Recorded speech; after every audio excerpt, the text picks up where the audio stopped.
So instead of asking, why me? Ask, why now? What is God awakening in me? What is being stirred by this pain? What is being born in this pressure? Because if demons are circling, it means God's promise is close. And that's why you can't quit. Not now. Not after everything you've survived. Not after everything that's been built in silence. The enemy has already lost. He just doesn't know it yet. And when you rise, when you stand, when you walk into everything God promised, you'll look back and say, even the demons played their role perfectly. Chosen one, you're not just surviving spiritual warfare, you're mastering it. You've realized now, what you went through wasn't chaos, it was classroom. Those late nights full of tears, training, that isolation that broke your heart, refinement, that betrayal, a lesson only pain could teach. And behind it all, God never left, not for a second. Even when the enemy attacked, heaven stood closer. And now you're dangerous.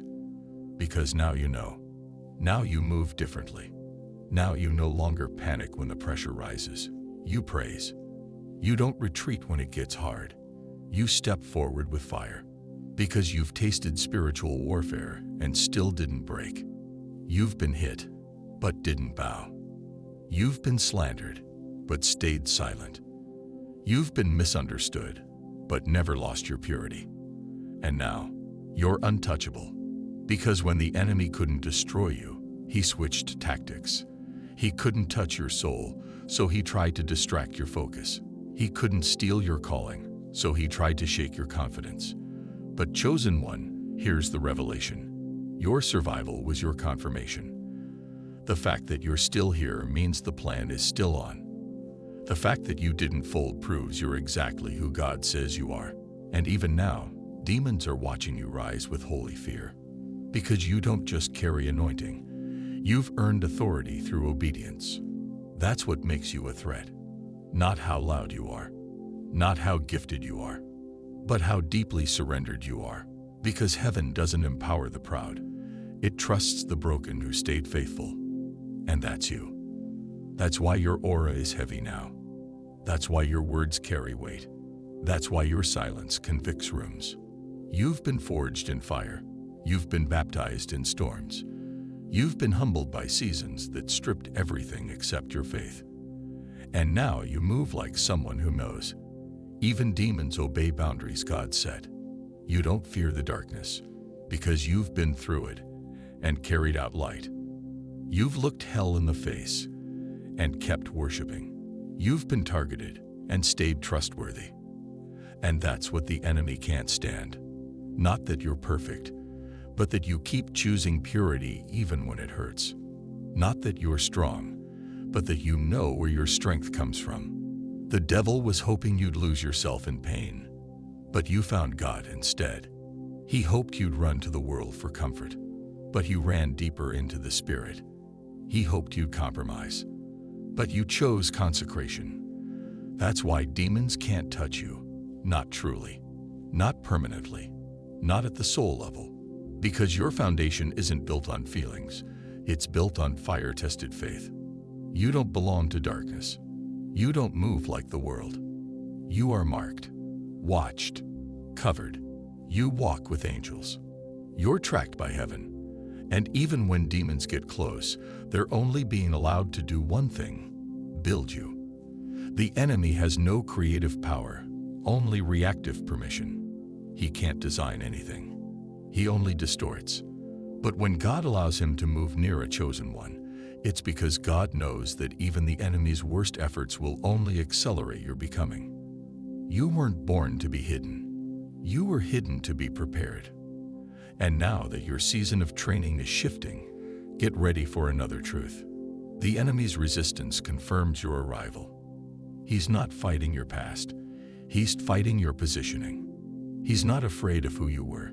He's terrified of who you're becoming. So don't take the attacks personally. Take them prophetically. Every time the heat rises, something is being refined. Every time confusion shows up, revelation is coming right after. Every time you feel pressure, God is building capacity. So let the enemy work. Let the demons circle. Let the gossip fly. Because the more they move, the more they unwittingly fulfill God's timing. They can't stop the table that's being prepared for you. They can't cancel the calling that was written in eternity. They can't touch the oil that was formed through obedience. And one day soon, they'll realize they played themselves. They thought they were delaying you, but they were shaping you. They thought they were shaming you, but they were purifying you. They thought they were isolating you, but they were clearing your path. So let your posture change. No more begging for peace. No more wondering if you're safe. You are sealed. You are watched. You've been fighting battles you didn't start, feeling pressure that doesn't make sense, attacked from angles you never expected. And through it all, you kept asking, why? Why does it feel like darkness keeps trying to stop you? Why are people turning against you for no reason? Why do you feel targeted in every season? But here's the truth you were never told. Even the demons that come against you are working for God's plan. They don't know it. They think they're winning. They think they're causing damage. But in reality, they're being used. Every attack, every whisper, every delay, every rejection. It's all under divine surveillance, and none of it is random. Because when God marks a chosen one, He not only appoints angels to protect them, He even allows certain demons to test them, but not to destroy them, to develop them. That pain you felt, that was allowed. That betrayal, that was planted. That loneliness, that was orchestrated. Not because God wanted to hurt you, but because He wanted to prepare you for something greater. Demons are never in control, ever. They're on a leash they can't see, operating on borrowed time and limited access. And here's what they can't stand. The more they attack you, the more they're actually pushing you into purpose. The affliction you thought would break you was the pressure God used to birth something unstoppable in you. The heartbreak that shattered your spirit became the space where God poured His oil. The setback that embarrassed you turned into the setup for your breakthrough. And here's where it gets wild. Even Satan has limits. He can't touch your soul. He can't touch your purpose. He can't touch your identity. He can only agitate the process. He's not writing your story. God is.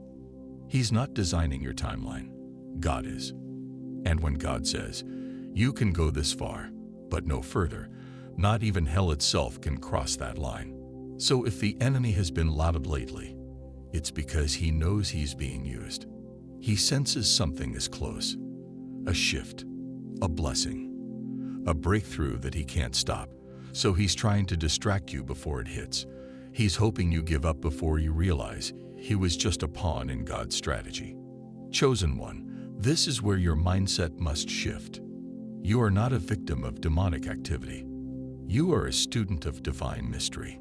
You don't panic when the attack hits. You lean in because now you know. God's using this too. The people who turned their back on you, they were part of the plan. God let them exit because their spirit couldn't survive where you were going. The job you lost, it wasn't your source anyway. God allowed the closing so He could open a door with your name on it. The betrayal, it crushed your heart, but it opened your spirit. Because every time something was taken from you, God replaced it with something weightier in the spirit. And the enemy hates that. He wanted to break you, but he ended up being the tool in the shaping. He tried to destroy you, but he only helped define you. He hoped to silence you, but your voice got louder in prayer. That's what happens when God is in control of the fire. You don't burn, you shine. You don't fall, you rise. You don't die in the valley. You come out carrying victory. And the most dangerous thing a chosen one can realize is this: even your enemies are working for your elevation. They're building your resistance. They're strengthening your discernment. They're forcing you to go deeper in the spirit. They're pushing you to isolate, where God gives you downloads. They're mocking you publicly, while God blesses you privately. And soon, what was hidden will be revealed, because while they were busy plotting, heaven was busy preparing. While they were cursing your name, God was writing your destiny. And what the enemy meant for evil, God is turning for your good, even now, even in this moment. And here's the secret: the devil doesn't fear your past. He fears your realization. He fears the day you stop crying and start commanding. The moment you stop asking why and start walking in authority. He fears the version of you that understands he was never in control. And you're becoming that version right now. Your pain didn't disqualify you. It positioned you. Your rejection didn't ruin you. It revealed you. Your spiritual attacks weren't signs of weakness. They were signs of spiritual potency. Because demons don't chase the powerless. They chase the anointed. They don't attack the ordinary. They attack those who've been marked by heaven. And that's you. Chosen one, your life has been targeted, not because of who you are now, but because of what you carry. And the enemy's greatest fear is that you'll wake up and realize you were never outnumbered. You were always outmatched in the spirit. The warfare has never been a sign you're failing. It's proof that something inside you terrifies darkness.